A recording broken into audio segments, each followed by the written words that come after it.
This channel does not promote any violent, harmful, or illegal activities. All content provided by this channel is meant for an educational purpose only. দেখছেন টিভি9 বাংলা, রয়েছে আমি শুভজিৎ মিত্র। Threat culture শুধু আর থ্রেটে আটকে রইল না, শাসক দলের কাজেও প্রকাশ্যে চলে এলো। নাম করে তৃণমূল ছাত্র পরিষদ সভাপতি তৃণাঙ্কুরের বিরুদ্ধে ঝাঁঝালা আক্রমণ তৃণমূল সাংসদ কল্যাণ বন্দ্যোপাধ্যায়ের। মেডিকেলে সাসপেন্ডেড ছাত্রদের পাশে না দাঁড়ানোয় তৃণাঙ্কুরকে এক হাত নেন তৃণমূল সাংসদ। তৃণাঙ্কুর ভট্টাচার্যকে পদ থেকে সরানোর দাবি কল্যাণের।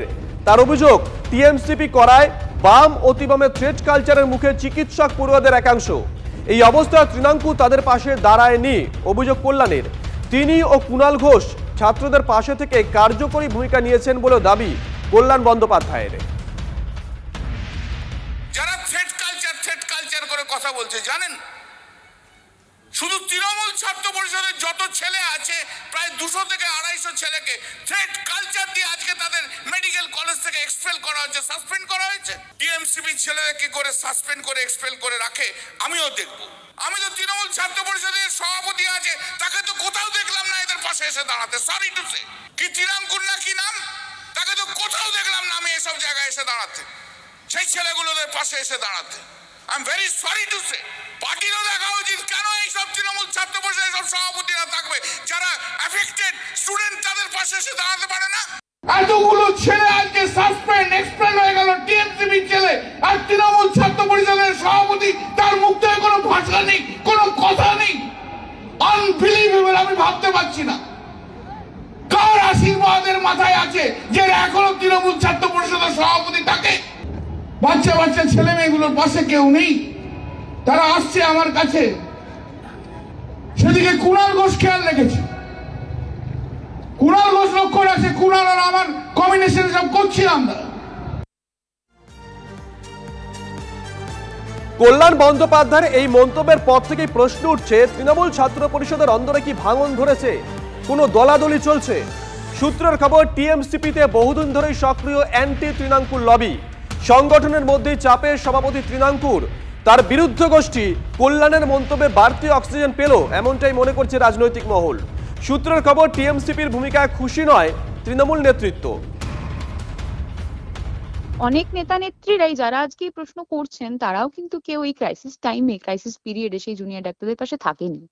যদি কেউ থেকে থাকে, আমি যতদূর জানি এই কেসটি লড়েছিলেন যিনি, তার নাম যিনি সামনে থেকে সাহায্য করে লড়ার ব্যবস্থা করে দিয়েছিলেন, তার নাম প্রান্তিক চক্রবর্তী।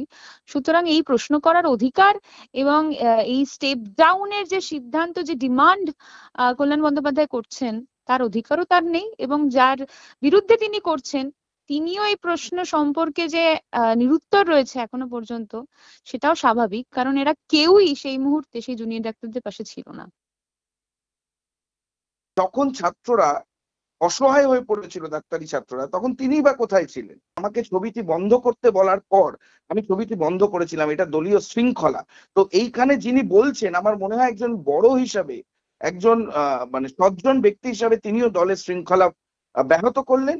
এবং তৃণমূল ছাত্র পরিষদের আরো সক্রিয় হওয়া উচিত ছিল, তৃণমূল রাজ্য সভাপতি তৃণাঙ্কুর ভট্টাচার্যের আরো সক্রিয় হওয়া উচিত ছিল বলে আমার মনে হয়। এদিকে নাম না করে মিঠুন চক্রবর্তী ও দলীয় নেতৃত্বকে কটাক্ষ ডায়মন্ড হারবারের বিজেপি নেতা অভিজিৎ দাস ওরফে ববির। সোশ্যাল মিডিয়ায় ভাইরাল হয়েছে একটি হোয়াটসঅ্যাপ চ্যাট, যাতে অভিজিৎ দাসের নাম, যদিও সেই অ্যাকাউন্টের সত্যতা যাচাই করিনি আমরা টিভি9 বাংলা। সেই চ্যাটেই মিঠুনের ভিডিও ট্যাগ করে লেখা হয়েছে, এই ভিডিওতে উনি যা বলেছেন, লোকসভা ভোটের আগে অনেক নেতা একই কথা বলেছিলেন, পরে তাদের টিকি খুঁজে পাওয়া যায়নি। সেই চ্যাটে অভিযোগ, মিডিয়াতে দেখানোর জন্য কেউ ডায়মন্ড হারবারে পা রেখেছিলেন। 5 তারিখ দলীয় সভায় মিঠুন চক্রবর্তী বলেছিলেন, আপনারা কর্মী তৈরি করুন, মার খেতে হলে আমরা খাবো। সেই ভিডিও ট্যাগ করেই কটাক্ষ অভিজিৎ দাসের। গত লোকসভা ভোটে ডায়মন্ড হারবারের বিজেপি প্রার্থী ছিলেন অভিজিৎ দাস ওরফে ববি। সেদিন কি বলেছিলেন মিঠুন, শোনাবো আপনাদের। আমি তাদের অনুরোধ করছি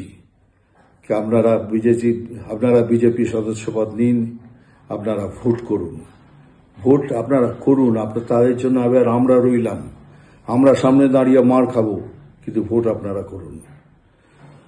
আর কিছু বলার নেই। আমি খালি আমার সদস্যদের বলছি, কে অফিসে নয়, কোনো কোথায় কাজ না করে প্রত্যেক দিন এটাই আমাদের কর্মসূচি ভেবে সবার বাড়িতে যান, পাড়া পড়শি যে আছেন তাদের সবাইকে বোঝান।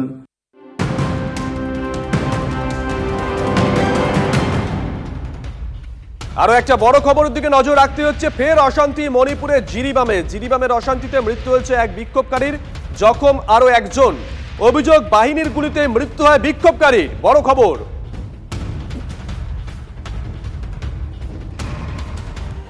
2026-এ বঙ্গ বিধানসভায় বিরোধী দলনেতা বলে কেউ থাকবেন না। বিজেপি সহ বিরোধী রাজনৈতিক দলগুলোকে চ্যালেঞ্জ ছুড়ে দেন তৃণমূল সাংসদ কল্যাণ বন্দ্যোপাধ্যায়। পরবর্তী বিধানসভা নির্বাচনে বাংলায় রাষ্ট্রপতি ডাবল ইঞ্জিন সরকার প্রতিষ্ঠা হবে, মন্তব্য বিরোধী দলনেতা শুভেন্দু অধিকারীর। এই ইস্যুতে তৃণমূল ও বিজেপিকে একযোগে নিশানা করেছে সিপিএম ও কংগ্রেস। পশ্চিমবাংলায় কোনো বিরোধী দলনেতাও হবে না, 30টা সিটও পাবে না কোনো রাজনৈতিক দল। লিখে রাখুন আপনারা।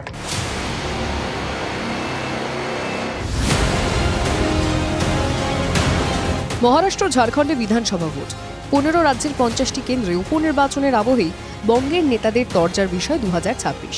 আগামী দিনে একটি রাষ্ট্রবাদী ডবল ইঞ্জিন সরকার পশ্চিমবঙ্গে তৈরি করে কাঁটাতারের বেড়াকে সম্পূর্ণ করে অবৈধ রোহিঙ্গা অনুপ্রবেশকারীদের চিহ্নিত করে আমরা আমাদের ভারত মাকে সুরক্ষিত করব পশ্চিম বাংলার মধ্য দিয়ে।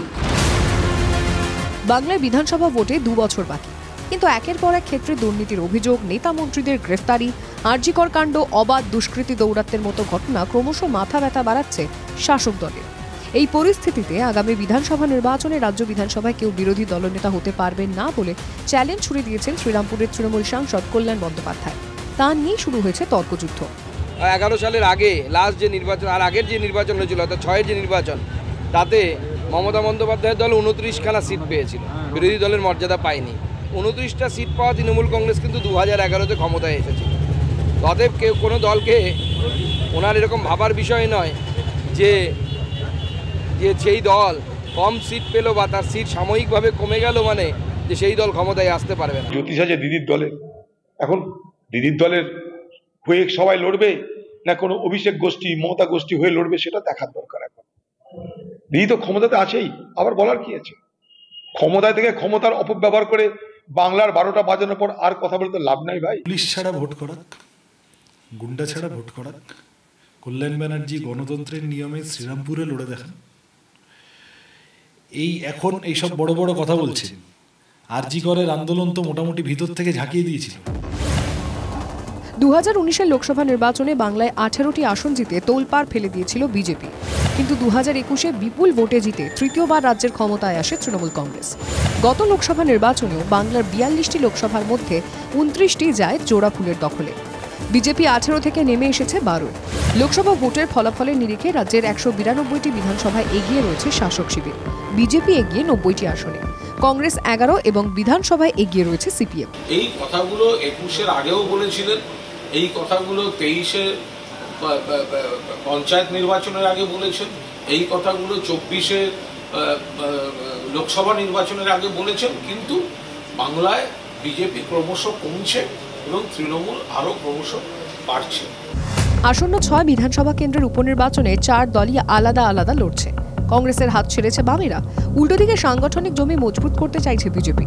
এই পরিস্থিতিতে আগামী বিধানসভা ভোটের সময় বাংলায় শাসক ও বিরোধীরা কী অবস্থানে থাকবে সে উত্তর সময় দেবে। Bureau report, TV9 Bangla.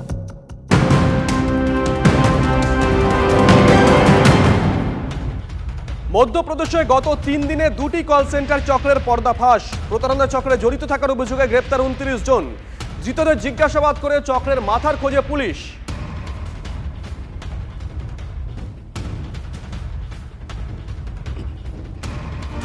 আরো একটা বড় খবরের দিকে নজর রাখতেই হচ্ছে। আমন্ত্রণ থাকলেও নবান্নে আদিবাসী উপদেষ্টা কমিটির বৈঠকে যাচ্ছেন না মালদা উত্তরের সাংসদ খগেন মুর্মু। আমন্ত্রণ থাকলেও নবান্নে আদিবাসী উপদেষ্টা কমিটির বৈঠকে যাচ্ছেন না মালদা উত্তরের সাংসদ খগেন মুর্মু। আজ নবান্ন সভাঘরে এই বৈঠক দেখেছেন মুখ্যমন্ত্রী মমতা বন্দ্যোপাধ্যায়। সৌরভ গুহ আমাদের সঙ্গে টেলিফোনে রয়েছেন, আমাদের সহকর্মী। সৌরভ, বিরোধীরা অভিযোগ তোলে সরকার পক্ষ কোনো বৈঠকে তাদেরকে ডাকে না, তাদের পদাধিকারীকে ডাকে না। এক্ষেত্রে খগেন মুর্মুকে ডাকার কারণ কি? এক, খগেন বাবু যাচ্ছেন না, কি যুক্তি দিয়েছেন? দুই, মালদা উত্তর 10%-এর বেশি এসটি ভোট। সৌরভ, নিঃসন্দেহে খগেন মুর্মুকে আজকের নবান্নের বৈঠকে ডাকা নিঃসন্দেহে রাজনৈতিকভাবে খুব তাৎপর্যপূর্ণ সেই জায়গায় যেখানে মমতা বন্দ্যোপাধ্যায়ের কোনো জেলা স্তরের প্রশাসনিক বৈঠকই হোক বা রাজ্য স্তরের প্রশাসনিক বৈঠক, একসময় বিরোধী দল হিসেবে যখন বাম কংগ্রেস ছিল তারাও অভিযোগ করেছিলেন যে তাদেরকে ডাকা হয় না, এবং বিজেপিও অভিযোগ করে যে তাদেরকে ডাকা হয় না। সেই জায়গা থেকে দাঁড়িয়ে আদিবাসী উন্নয়নকে ঘিরে এই বৈঠকে খগেন মুর্মুকে ডাকা, আমন্ত্রণ পাঠানো নিঃসন্দেহে রাজনৈতিকভাবে খুব তাৎপর্যপূর্ণ। কিন্তু আমাদের কাছে যেটা আপডেট আমরা যোগাযোগ করেছিলাম, সেখানে খগেন মুর্মু বলেছেন যে হয়তো এই আমন্ত্রণপত্র তার বাড়িতে পাঠানো হয়েছে, তার তরফে সেই বৈঠকে যোগদানের কোনো প্রশ্নই নেই। কিন্তু যোগদান করুন বা না করুন, আমন্ত্রণ যে জানানো হয়েছিল এটা কিন্তু রাজনৈতিকভাবে খুব তাৎপর্যপূর্ণ হয়ে থাকলো। তার কারণ এই ঝাড়খণ্ড নির্বাচনেও আদিবাসী ভোট একটা গুরুত্বপূর্ণ, এবং আগামী বিধানসভা নির্বাচনের এ রাজ্যের পরিপ্রেক্ষিতেও কিন্তু আদিবাসী ভোট বেশ কয়েকটা জেলায় অত্যন্ত গুরুত্বপূর্ণ, যেখানে বিজেপি একটা শক্ত ঘাঁটি ইতিমধ্যেই তৈরি করেছে। ফলে এটা অবশ্যই একটা গুরুত্বপূর্ণ এবং তাৎপর্যপূর্ণ উদ্যোগ। ধন্যবাদ সৌরভ।